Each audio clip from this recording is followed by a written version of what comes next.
All right, yesterday in reading, we read about Mo Willems and we learned a little bit about him as an author. And so today we're going to start out our time together in reading by playing a little game. So I'm going to play the game on the computer, but before I guess my choice, I want you to guess at home what you think the answer would be, and then I will do my dragging. We have done this before. We are going to do a sort the books based on is it fiction or nonfiction. Now, we need to review real quick what fiction and nonfiction are. Okay, if we think back to several of our Scholastic magazines throughout the year, we've practiced this and we've talked about this. So nonfiction books are going to be books that are real. They're about real animals and real things that happen. And they often have pictures in them. So like people have gone out with their camera and they have taken pictures of these animals or these things, okay? So they would have real, true information about something. It might be animals, it might be places, but it's all real and true. A fiction book is going to have maybe like real things, like it might have a dog in it or a cat, or it might have animals, but in those fiction stories, those animals might talk or they might do things that could not be real.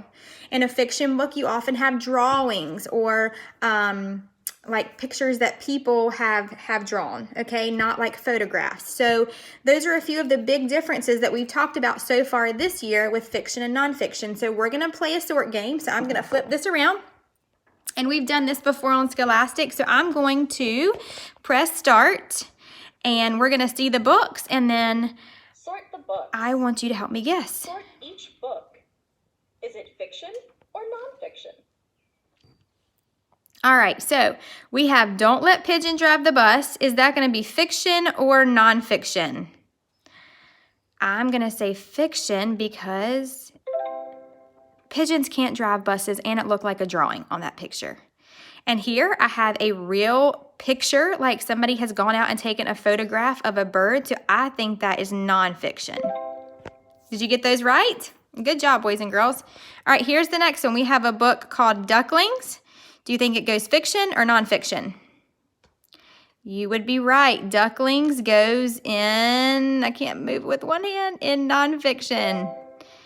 And this one, we have a pigeon that is talking. So that is going to be a clue to me that this is a make-believe fiction book. All right, here's our next set. Farm animals, fiction or nonfiction? I'm going to go with nonfiction because I have a real photo of a pig on there.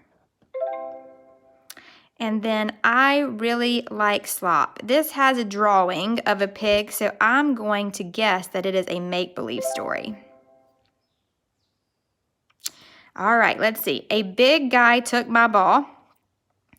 I'm going to go with, what do you think? Nonfiction? Oh, I'm going to try fiction.